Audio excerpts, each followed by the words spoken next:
See, there is a world at the edge of our solar system that spent decades being called something it was not.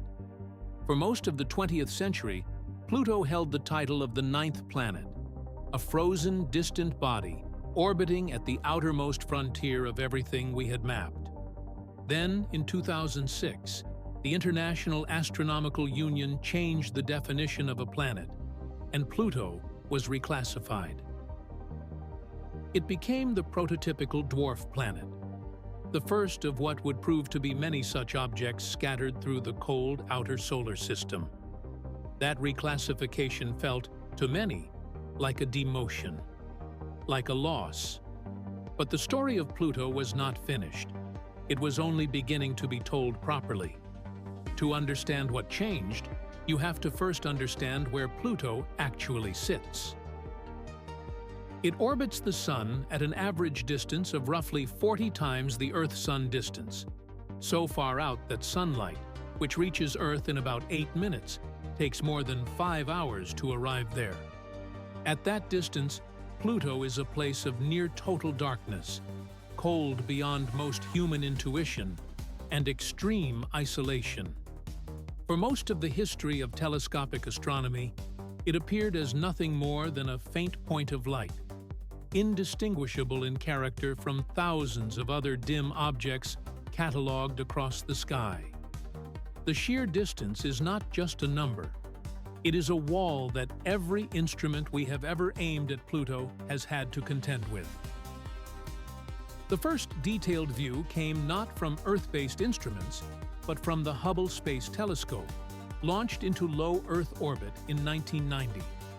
Hubble, one of NASA's great observatories and one of the largest and most versatile space telescopes of its era, was able to resolve Pluto into something more than a dot. Its images revealed broad surface variations, regions of light and dark, hinting at a world with real geological character. But Hubble's view was limited. At Pluto's distance, even its finest resolution could only sketch the broadest features. The surface remained a blurred mosaic, more suggestion than definition. Astronomers could see that something interesting was happening on that frozen surface. They could not yet read what it was. Then came New Horizons. NASA launched that spacecraft in 2006, and it made its closest approach to Pluto in July 2015 after nearly a decade of travel through the solar system. What it sent back was extraordinary. Imagery of mountains of water ice, vast nitrogen plains, haze layers in a thin atmosphere, and a heart-shaped region that became immediately iconic. But New Horizons carried a fundamental constraint. At Pluto's distance, the one-way communication time is approximately 4.5 hours. Data transmission rates were extremely low, around 1 kilobit per second per transmitter, which meant that the total data returned, though scientifically rich, was limited by the physics of deep space communication. New Horizons gave us a single, extraordinary flyby. It could not linger. It could not orbit. It passed through and kept moving, and the window it opened, though revelatory, closed almost as quickly as it appeared.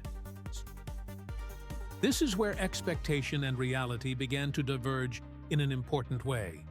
When astronomers turned the James Webb Space Telescope toward Pluto, the assumption held by many was straightforward. Webb is designed to observe the early universe, the first stars, the first galaxies, and the atmospheres of distant exoplanets. It is described as the largest telescope in space, equipped with high-resolution and high-sensitivity infrared instruments capable of viewing objects too old, distant, or faint for Hubble. Pluto is not a distant galaxy. It is not a forming star. Why would a telescope optimized for the deep cosmos bother with something in our own solar system's backyard? That question contains a hidden assumption that Webb's power is only relevant at cosmological distances. The evidence suggests otherwise. the answer reveals something important about what Webb actually is.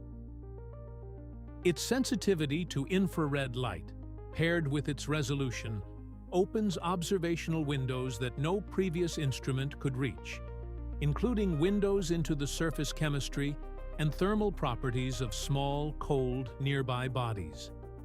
Pluto's surface contains ices, nitrogen, methane, carbon monoxide, whose spectral signatures fall in infrared wavelengths. Webb can read those signatures with a precision that shifts the question from what Pluto looks like in visible light to what Pluto is actually made of, and how its surface chemistry behaves across time. This is not a minor upgrade in resolution. It is a different kind of seeing entirely. Hubble showed us texture. New Horizons showed us structure. Webb reads composition. The molecular fingerprints of a world held frozen at the edge of the solar system for billions of years. Each instrument, in its own era, represented the ceiling of what human technology could achieve. Webb raises that ceiling in a direction none of Pluto's earlier observers could fully anticipate. There are important limits to acknowledge here. Webb was not designed with Pluto as a primary science target. The available source material does not include peer-reviewed results from a confirmed Webb-Pluto observing campaign with specific spectral measurements or publication dates. What the evidence supports is the capability argument. Webb's infrared instruments are technically suited to the kind of compositional analysis that previous missions and telescopes could only approximate. Any specific claims about what Webb has definitively revealed about Pluto's surface should be treated as preliminary or interpreted, pending peer review. The distinction between what an instrument can do and what it has been confirmed to show matters here, and it is worth holding on to. What the evidence does support is the conceptual shift, and that shift is real. For decades, our understanding of Pluto was built from instruments never designed to see it this way. Hubble was versatile, but not infrared optimized at Pluto's relevant wavelengths. New Horizons was close, but constrained by bandwidth and the one-shot nature of a flyby. Webb represents the first time a telescope with both the sensitivity and spectral range required for deep compositional mapping has been pointed at this world. That is not a small thing, even before specific results are confirmed. The leading interpretation, consistent with what the available evidence supports, is that Pluto's surface is more chemically dynamic than its static, frozen appearance suggests. The distribution of ices, their mixing ratios, and their seasonal behavior, driven by Pluto's 248-year orbit around the Sun, constitute an active system operating on timescales far longer than human observation has so far captured. Webb's infrared capability offers a way to track that chemistry not through a single flyby, but through repeated observation over years and decades. The world that looked unchanging may be changing constantly, just on a clock calibrated to geological time rather than human time.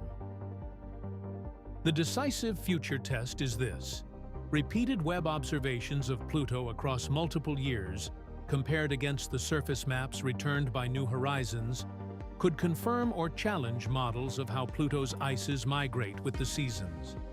If Webb detects changes in the distribution of methane or nitrogen ice between observations, that would constitute direct evidence of active surface chemistry, strengthening the hypothesis of a geologically and chemically dynamic world. If the surface appears static across the observing baseline, that would constrain the models and require revision. Either outcome advances understanding. That is the mark of a well-constructed observational test. What changes, in the end, is the frame through which we see this world. Pluto was demoted in classification, but it was never diminished in complexity. It represents an entire class of objects, the dwarf planets, whose numbers and variety in the outer solar system remain only partially surveyed. Understanding Pluto's chemistry through Webb is, in a meaningful sense, understanding a template, a preserved record of the early solar system's building materials, locked in ice at the frontier of the Sun's gravitational reach. The question the evidence leaves open is not whether Pluto is interesting. It is whether the tools we have finally built are sensitive enough to read what it has been holding for 4 billion years. And that question points outward, toward every other cold, distant body at the edge of our solar system, waiting in the dark for the right instrument to arrive. Webb was aimed at the beginning of time. In pointing it at Pluto, we may find that the beginning of our own solar system was closer than we thought.